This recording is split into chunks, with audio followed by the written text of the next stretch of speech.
Chapitre 7e. Les difficultés d'un mariage mixte. Des amis curieux commencèrent à appeler. Une conversation typique allait comme suit. « Scott, il y a une méchante rumeur qui circule. Je sais qu'elle n'est pas vraie. On dit que tu es devenu un catholique romain. » Je répondais, « En effet, est-ce croyable ?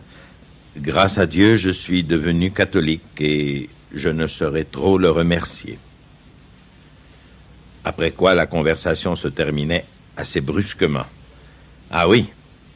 Eh bien, Scott, dis à Kimberly que je prie pour elle et que je lui envoie mes salutations. » Je crois qu'il voulait dire leurs condoléances. En pratique, j'aurais pu aussi bien mourir et être remplacé par un imposteur papiste, car c'est la façon dont la plupart me traitaient. Des amis pourtant proches prirent leur distance. Des membres de la parenté se firent discrets et même s'effacèrent. Un de mes anciens étudiants très chers, un fervent évangélique, devint un ex-ami du jour au lendemain. L'ironie de la chose est que peu de temps auparavant, j'avais été le plus anti-catholique de la bande.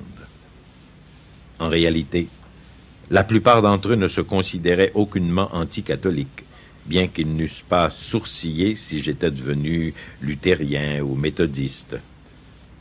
Maintenant, ils me donnaient l'impression que j'étais lépreux. Ils ne manifestaient aucune envie de dialoguer, encore moins d'en débattre.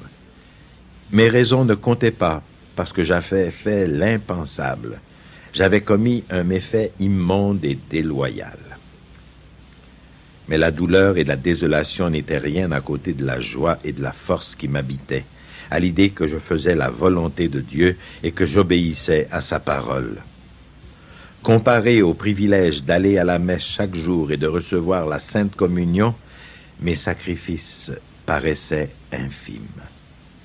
J'appris aussi que de telles souffrances peuvent être efficacement unies au sacrifice eucharistique du Christ, apportant une grande consolation. Par cette épreuve, j'entrais dans une intimité plus profonde avec notre Seigneur et Notre-Dame.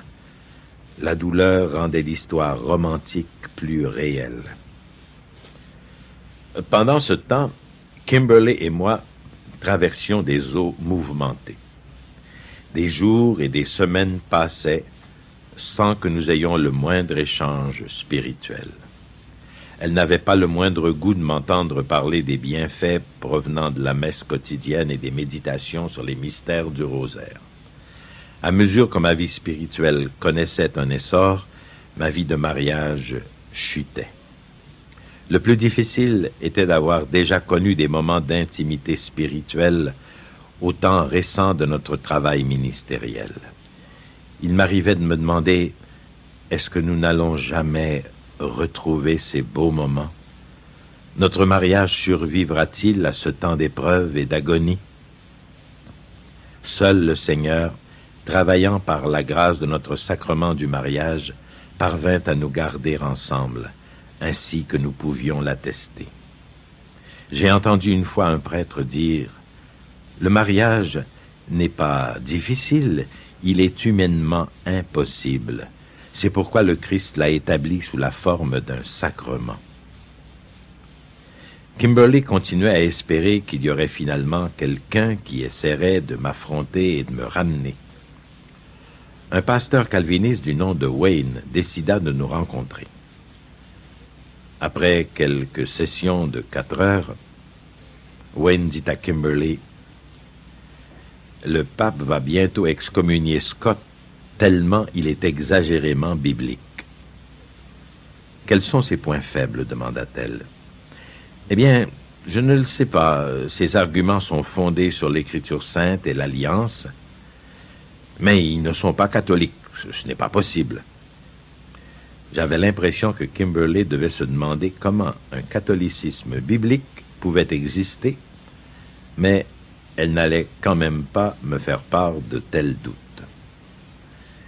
Nous avions atteint le point où nous ne pouvions guère parler de quoi que ce soit sans embarquer dans une chicane, une querelle doctrinale.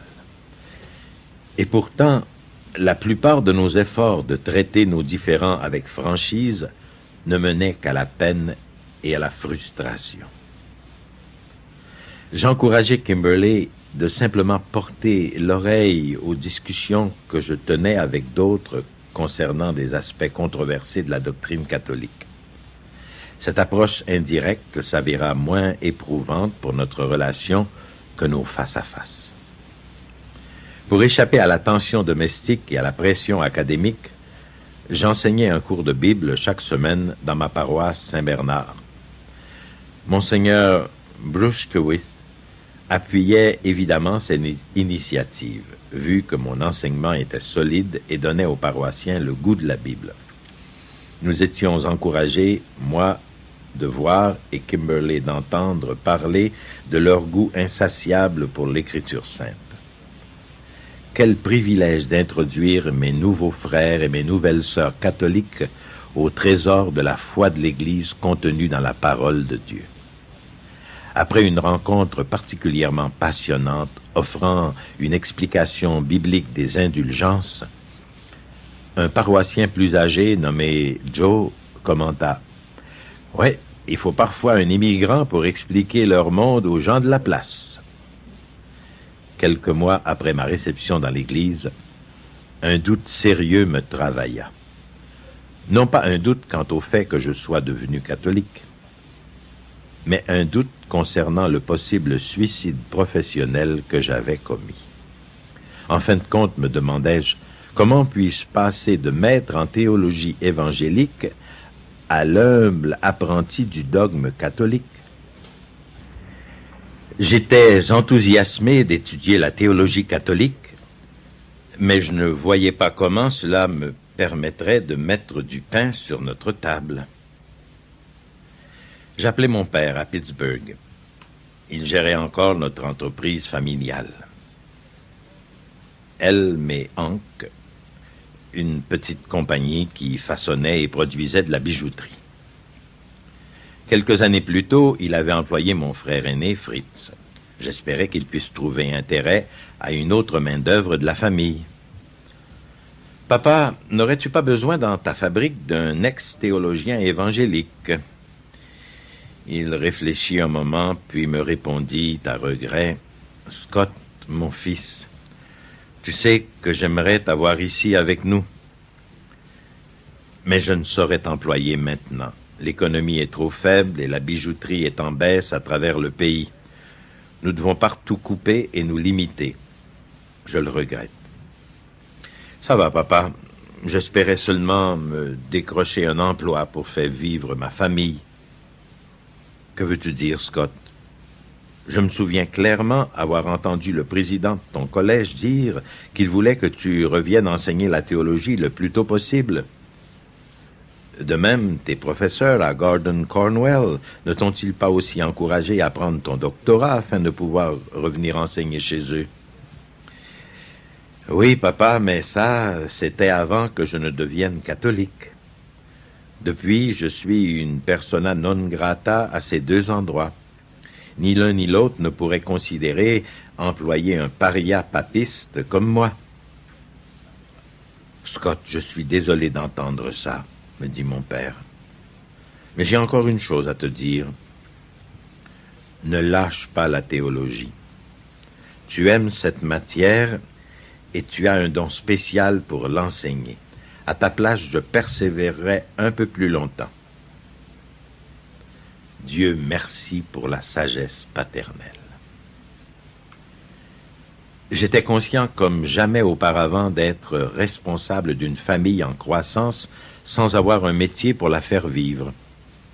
Je me rendais compte que je pourrais ne jamais avoir le temps de maîtriser mon latin et moins encore les écrits de Thomas d'Aquin, Bonaventure, Cachetan, Bellarmine et bien d'autres auteurs de grande qualité. Comment pourrais-je jamais enseigner la théologie catholique? Je reçus aide et consolation de deux sources. La première source était mes lointaines études en philosophie au collège de Grove City, où j'avais pris goût et approfondi la philosophie de saint Thomas. Malgré ma perspective anti-catholique, j'avais su reconnaître quelque chose de bien quand j'avais été mis en sa présence.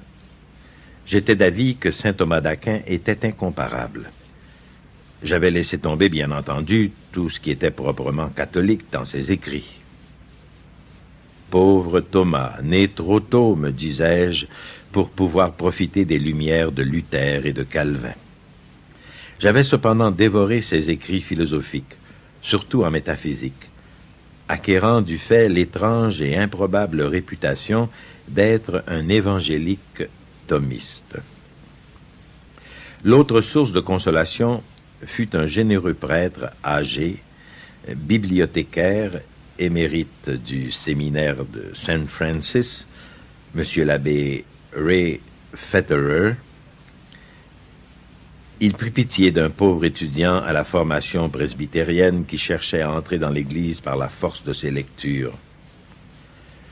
Quand un couvent, un monastère, un collège ou une école secondaire fermait ses portes dans la région, sa bibliothèque était déversée au séminaire archidiocésain où l'abbé Fetterer était responsable de faire le tri des livres et de les ranger dans un vieux gymnase, dans un sous-sol.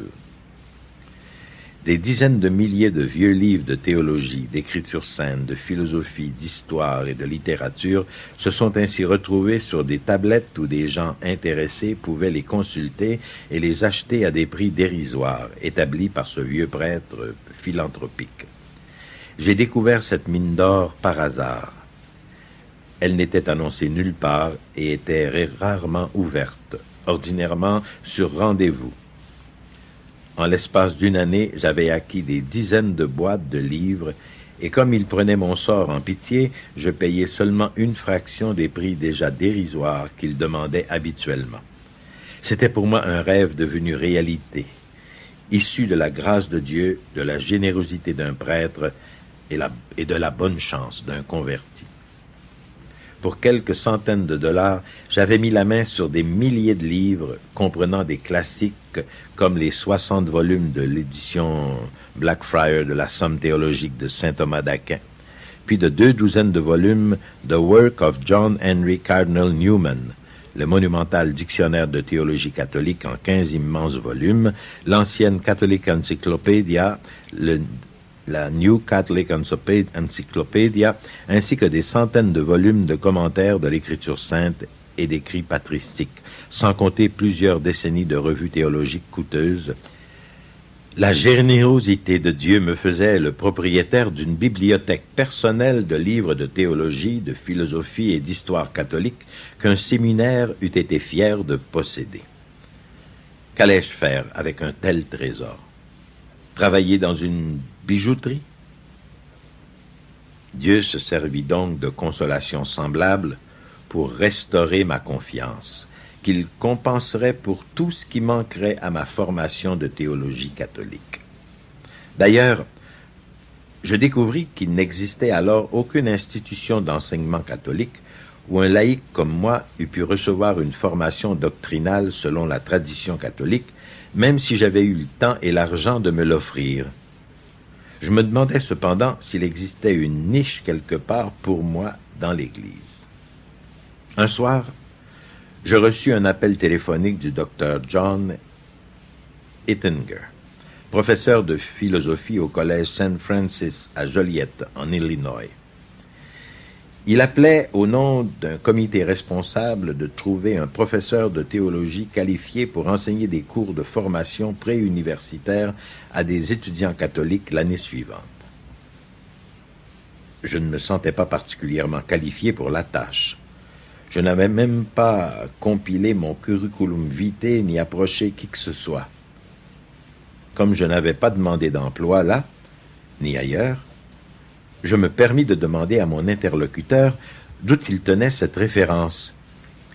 Il me dit qu'une personne fiable du département de théologie de Marquette m'avait recommandé. J'étais surpris et reconnaissant. À cette époque, J'avais compté passer une autre année à étudier à temps complet pour écrire et soutenir ma thèse de doctorat. Mais nos finances étaient tellement serrées que je me demandais déjà si cette possibilité était réaliste. Elle paraissait de plus en plus douteuse.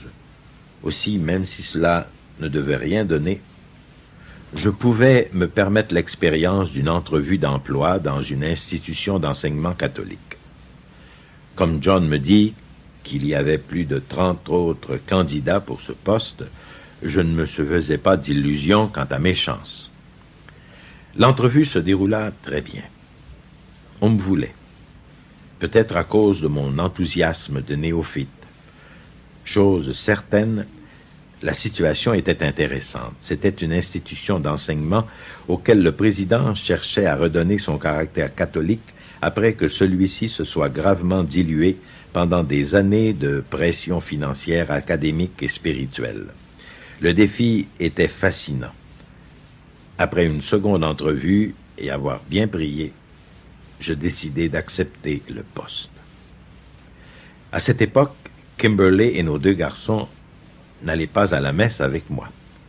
Monseigneur Bruskowitz dit qu'en raison de notre situation exceptionnelle, il me serait permis de les accompagner à l'église d'Elmbrook aussi longtemps que ceci ne mettait pas ma foi catholique en difficulté. J'y allais pour assurer une plus grande paix le dimanche. Un dimanche matin, à Elmbrook, nous étions debout à chanter le chant de la fin, lorsque Kimberly se tourna vers moi, pâle comme un fantôme, et marmonna « Scott, je pense que ça ne va pas du tout. » Elle s'assit à côté de moi, étourdie, à demi inconsciente. Pendant que les gens s'en allaient, Kimberly me saisit la main et la tint fermement. « Scott, je saigne beaucoup. » Elle était alors à mi-chemin de sa 3e grossesse. Je l'étendis sur le banc et ne sachant que faire d'autre, je me précipitai à un téléphone payant pour essayer de rejoindre notre obstétricien. Quelles pouvaient bien être mes chances de l'atteindre un dimanche matin? Il était d'ailleurs établi de récentes dates dans cette ville. Cela ne m'empêcha pas de prier ferme Saint-Gérard et Saint-Joseph. Le service téléphonique du médecin ne savait pas où il se trouvait, mais tenterait de le localiser au moyen de son signaleur.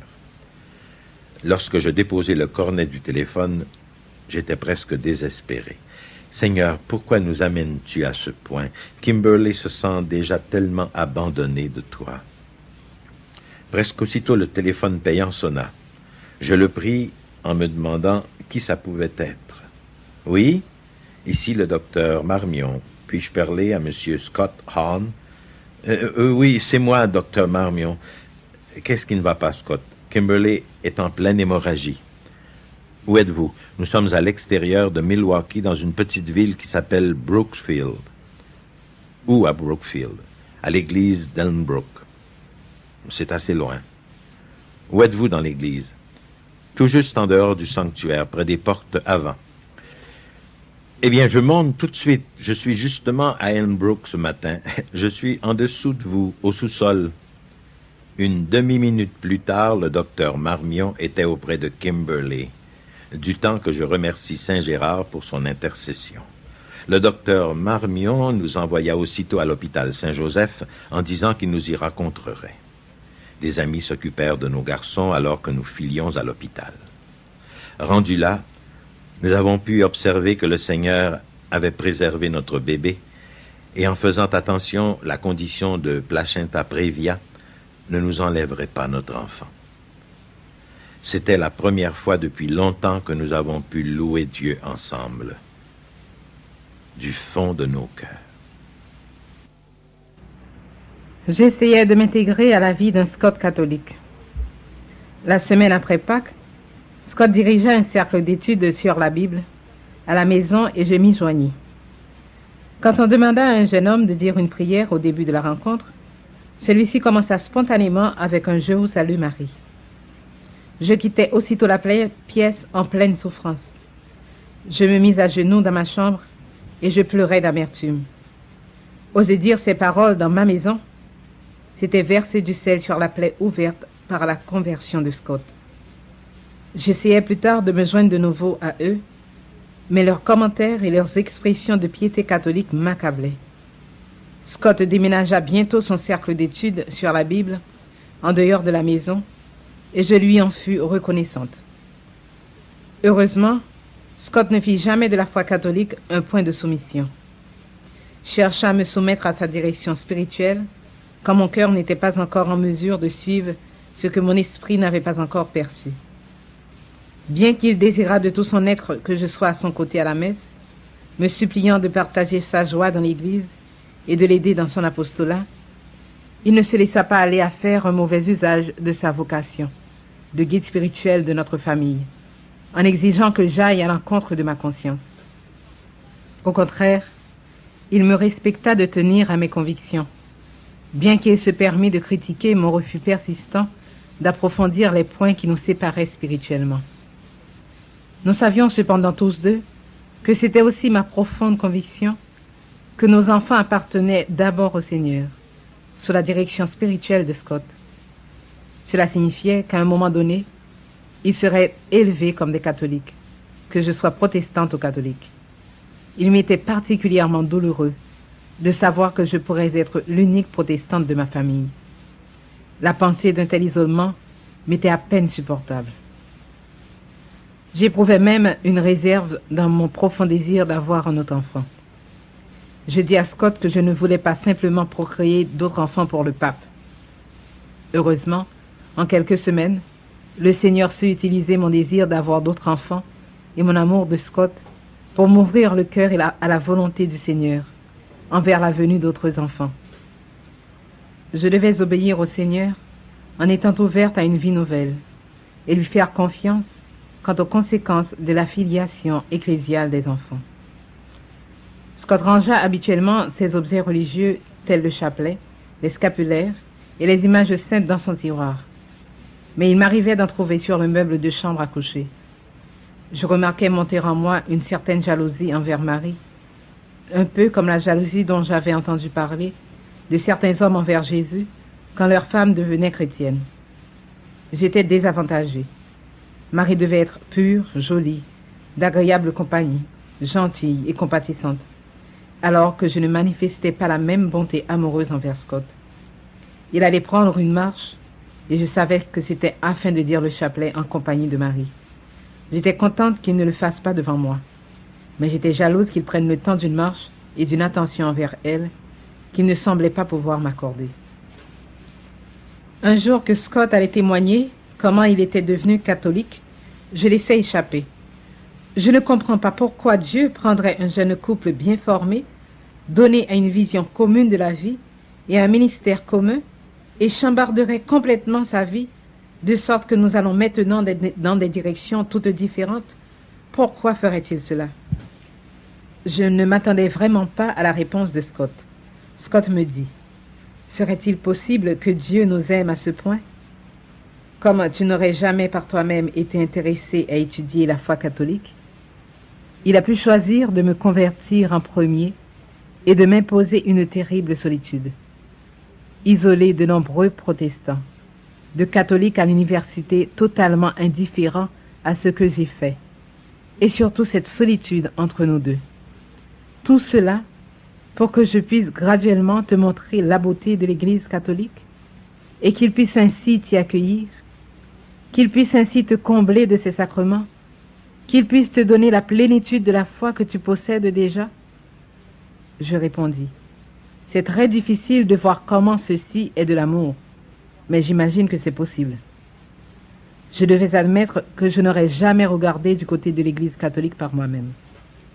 J'ajoutais, « En tous les cas, si jamais j'entre dans l'Église, ne t'attends pas à ce que j'aille partout donner mon témoignage. » À quoi Scott répondit aussitôt, « Je ne voudrais pas que tu te convertisses tant que tu n'auras pas une envie irrépressible de témoigner de ce qui t'est arrivé. » Puis il était sorti, me laissant seule avec mes pensées. Des vagues de profonds chagrins déferlèrent séparément sur chacun d'entre nous, alors que nous voyions mourir tant de nos rêves. Nous souffrions l'un et l'autre une mort lente dans l'incertitude d'une possible résurrection. Au moins Scott avait-il la consolation de croire suivre la volonté de Dieu. Je n'avais pas pareille certitude. Mon chagrin était différent de celui de Scott.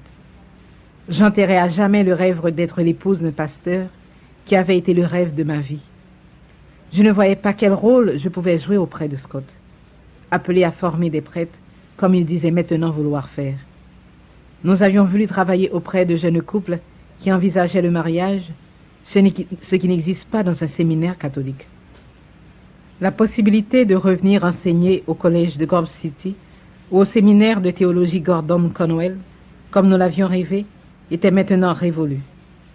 L'avenir maintenait l'incertitude que Scott puisse un jour enseigner à un niveau correspondant à sa formation. J'avais toujours désiré que mes enfants entrent totalement au service du Christ, et je me rendais compte que cela ne serait possible qu'au prix de la disparition de mes petits-enfants. En tant que protestant, mon père, mon oncle, mon frère et mon époux étaient des ministres mariés, de sorte que la question de célibat n'existait pas. Puis, aussi peu probable que cela soit, je craignais que notre maison soit un jour remplie de tout un bazar religieux. Quand un ami nous donna un crucifix en présence d'un groupe d'autres personnes, je ne sus rien dire. Dans mon cœur, je pensais seulement, « Vous avez mon mari, n'essayez pas de redécorer ma maison. » Heureusement, Scott le prit et dit, « Je sais où le mettre dans mon bureau. » Nos bons amis n'avaient pas idée de la douleur qu'il me causait, et il n'y avait pas moyen d'en parler pour la diminuer. Il n'y avait plus de conversation théologique profonde qui ne nous tiraillait le cœur. Scott avait été mon meilleur ami sur qui je pouvais décharger mes tristesses. Comment pouvais-je maintenant le faire alors qu'il était la personne même qui causait la plupart de mes tristesses? Et la solitude de Scott aurait pu être allégée si j'avais été auprès de lui, mais je ne pouvais ni ne voulais l'apporter. En fin de compte, c'était son choix, et il n'avait qu'à en subir les conséquences. Scott souffrit d'une profonde solitude. Il était incompris et rejeté par de nombreux amis protestants qui ne voulaient pas lui parler pour les mêmes raisons que moi. Certains amis nous demeurèrent fidèles jusqu'à ce que je me convertisse. Et à ce moment-là, eux aussi rejetèrent notre amitié. Il avait l'impression que d'anciens enseignants n'estimaient pas qu'il vaille la peine d'essayer de le convaincre de son erreur.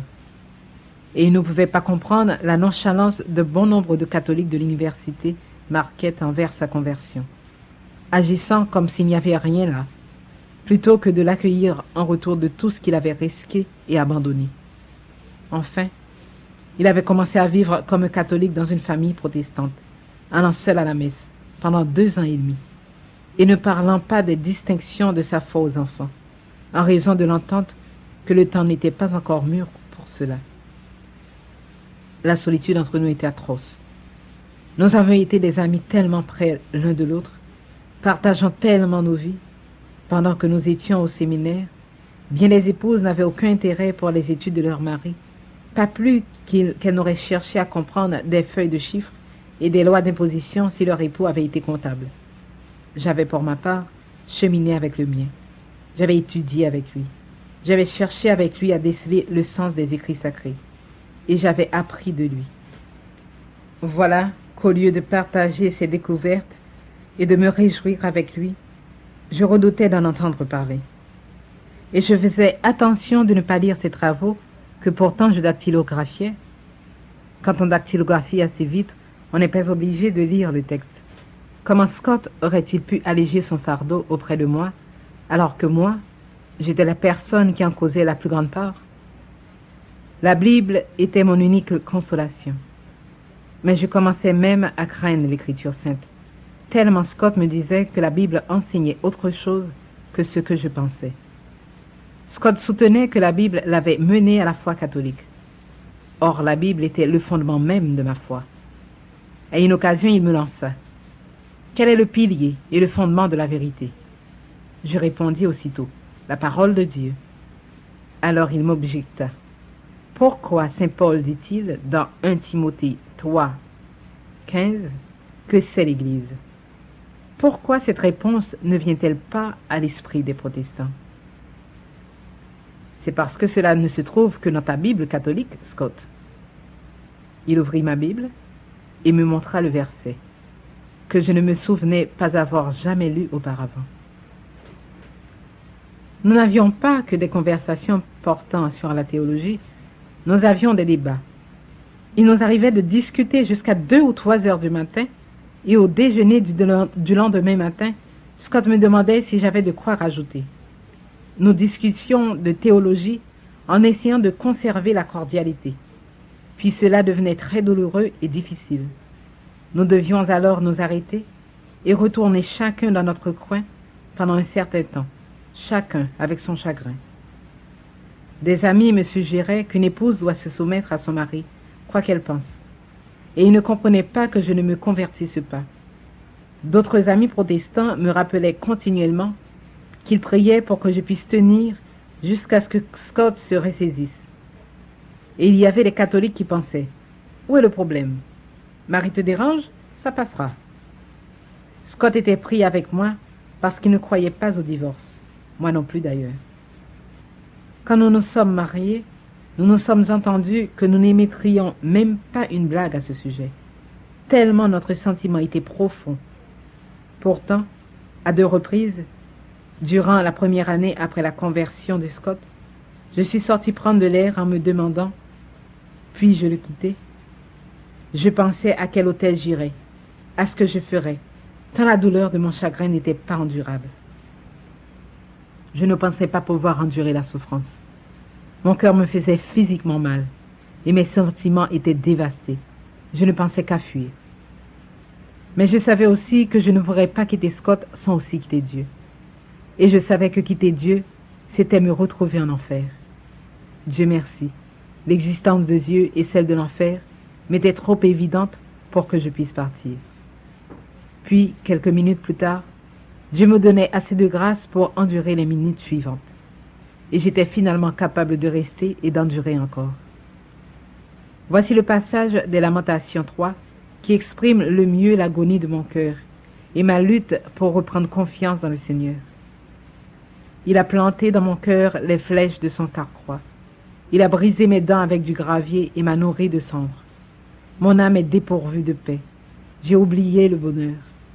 Aussi, je dis, ma gloire et mes attentes du Seigneur sont parties. Repasser mon affliction et mon amertume est absinthe et fiel. Sans cesse mon âme y repense, et elle s'effondre en moi. Mais je rappelle devant mon esprit, et ne perds pas espoir, l'amour inébranlable du Seigneur et ses compassions sans fin. Elle se renouvelle chaque matin. Grande est ta fidélité. Ma part, c'est le Seigneur, dit mon âme. Aussi espérerai-je en lui. L'espérance était là, non à cause de Scott ou de moi, mais à cause de la fidélité de Dieu. Chaque jour, Dieu nous couvrait, Scott et moi, de sa compassion, d'une façon ou d'une autre, pour que nous ayons la grâce nécessaire pour affronter nos moments difficiles en ce temps de besoin. Scott savourait les choses catholiques, bien qu'il ne les affichât pas avec ostentation. Il faisait son signe de la croix pour prier. Il avait un crucifix dans son bureau. Je l'entendis réciter un « Je vous salue Marie » avec un ami. Chacune de ces choses est un coup de poignard dans mon cœur. Chacune rappelait notre désunion. L'absence de la joie de mon salut était très intense pour moi. Ça m'était d'autant plus douloureux que je sentais combien parfois Scott réprimait sa propre joie, même au milieu de sa souffrance. Il possédait véritablement la joie du Seigneur de nouvelles façons, surtout en ce qui concernait l'Eucharistie. De façon répétée, je demandais au Seigneur, dans mon journal spirituel, où est la joie de mon salut? Je sais que je suis sauvé. Scott lui-même n'en doute pas. Mais où est ma joie? Et pourquoi la sienne est-elle si puissante? J'étais très récalcitrante. C'est le bon mot. Je voulais vouloir étudier, mais je le craignais aussi. Il descendait me voir et disait « Kimberly, accepterais-tu de lire seulement un paragraphe d'un article? Est-ce au sujet de Marie? Oui. Non, s'il te plaît, va-t'en. N'es-tu pas capable de trouver quelque chose de commun que nous puissions lire et dont nous pourrions parler? Un converti instruit et compétent n'est pas une personne facile à endurer. Je n'avais peut-être pas tellement lu, mais j'avais entendu suffisamment de théologie pour équivaloir une seconde maîtrise. Et c'était très pénible pour lui d'avoir affaire à une personne bouchée, refusant d'échanger. Le plus difficile à ce moment-là était de ne pas savoir où Dieu se situait. J'étais incapable de savoir si Dieu prenait pour Scott ou pour moi. Après une soirée en larmes auprès du Seigneur, j'écrivis cette conversation avec Dieu dans mon journal de prière. Es-tu au ciel, fâché contre ma longue crise émotive, ou es-tu en larmes auprès de moi, Seigneur? Me retiens-tu en ce moment, ou tires-tu sur moi pour me faire avancer? Seigneur, je ne veux pas t'opposer à Scott ou à moi, mais où es-tu en tout ceci? Je suis sur la croix, souffrant pour les péchés que vous commettez tous deux en ce moment. Je suis le Seigneur monté au ciel, siégeant sur tous, qui vous appelle à vivre un mariage qui soit l'exemple de mon Église et de moi-même.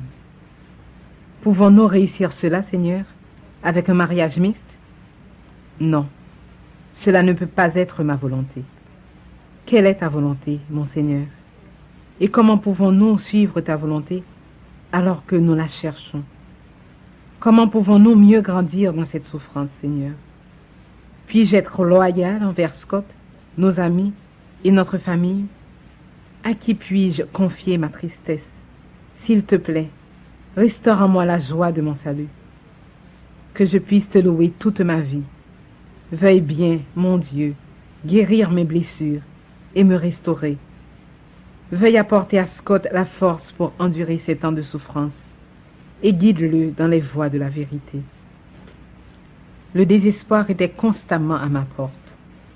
Scott avait toujours dit que mon plus grand défaut était d'être pathologiquement positive. Mais pendant ce temps-ci, le désespoir était un adversaire contre lequel je devais me démener avec force. Nous avions taillé certaines croix chacun pour nous-mêmes et d'autres pour l'autre. Quand une amie catholique pria sur moi, elle dit qu'elle était inspirée par le Seigneur, que nous recevions un apostolat du corps brisé du Christ. L'angoisse que nous éprouvions dans notre mariage était similaire à la tristesse et au déchirement de la réforme et des autres schistes. Dieu nous faisait le don de cadeaux précieux qui pourraient ne durer qu'un court moment.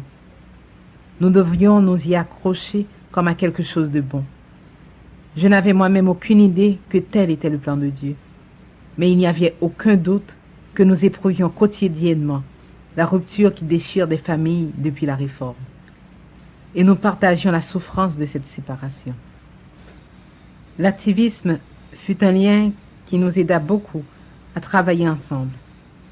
Combattre l'avortement et la pornographie côte à côte nous donna des buts communs et renforça notre mariage, à la fois par notre ministère commun et par les amitiés communes que nous avons ainsi créées.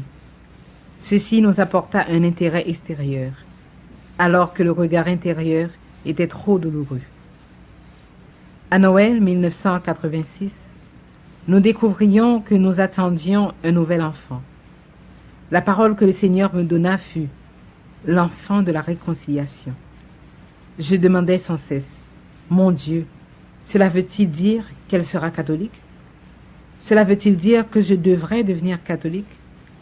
Je commençais aussitôt à prier. Puis je me demandais « Comment cet enfant sera-t-elle baptisée ?» J'affrontais un sérieux problème. Je croyais au baptême des petits-enfants, mais j'allais à une église qui n'y croyait pas. J'avais toujours rêvé que mon père puisse baptiser nos enfants, mais je ne voyais pas comment ceci serait possible. Et par ailleurs, que l'enfant soit baptisé catholique semblerait admettre qu'elle appartenait à l'église catholique. C'était très difficile. Je gardais le plus possible ce conflit en moi-même. Scott et moi n'en avons jamais vraiment parlé. Dieu fit délicat de guider mon cœur en dehors des discussions avec Scott. En reconnaissant Scott comme le directeur spirituel de notre foyer, Cela parut normal à mon cœur que le bébé soit baptisé catholique. Je finis par me pacifier là-dessus et jetai Scott presque à la renverse quand je lui demandais de s'arranger avec Monseigneur Bruce Squeets pour que notre enfant soit baptisé après sa naissance. Tout juste avant la naissance de notre fille, j'ai eu une conversation importante avec mon père.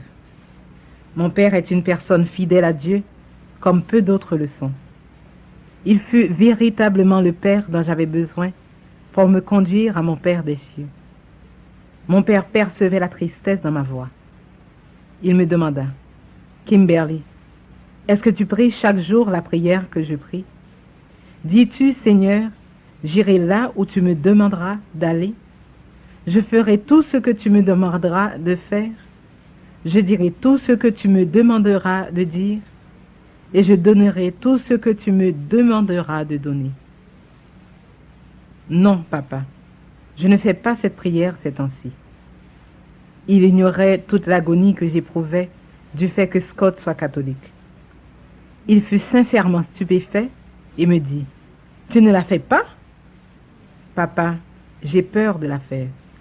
J'ai peur qu'en priant cette prière, je puisse devoir entrer dans l'Église catholique romaine. Et je ne deviendrai jamais une catholique romaine. Kimberly, je ne crois pas que cela veut dire que tu doives devenir une catholique romaine. Ce que ça signifie, c'est qu'ou bien Jésus-Christ est le Seigneur de toute ta vie, ou il n'est pas du tout ton Seigneur. Tu ne dis pas à Dieu où tu iras ou n'iras pas. Tu lui dis simplement que tu lui es entièrement soumise. C'est ce qui est le plus important pour moi. Beaucoup plus que la question de savoir si tu deviens catholique romaine ou pas. Autrement, tu es en voie de durcir ton cœur contre le Seigneur. Si tu ne peux pas faire cette prière, alors prie pour avoir la grâce de la faire, jusqu'à ce que tu y parviennes. Soumets ton cœur à lui. Tu peux lui faire confiance. Il risquait beaucoup en disant cela. Chaque jour, pendant 30 jours, je priais Dieu. Mon Dieu, donne-moi la grâce de faire cette prière. J'avais tellement peur que réciter cette prière scellerait mon sort, que je devrais délaisser mon intelligence, abandonner mon cœur et suivre, comme une débile, Scott dans l'Église catholique. Finalement, je fus en mesure de faire cette prière, mettant ma confiance en Dieu quant aux conséquences. Je découvris alors que j'étais la personne qui avait construit ma propre cage et qu'au lieu de m'y enfermer à clé, le Seigneur ouvrait la porte et m'en libérait. Mon cœur bondit. J'étais enfin libre de commencer à vouloir étudier et chercher, de commencer à nouveau à explorer avec une certaine joie. Je pouvais maintenant dire, « Ça va, mon Dieu. » Je n'ai pas planifié ma vie de cette façon, mais tes rêves me suffisent. Que veux-tu faire dans mon cœur, dans mon mariage, dans ma famille? Je voulais le savoir. Le 7 août 1987, Anna Lorraine est née.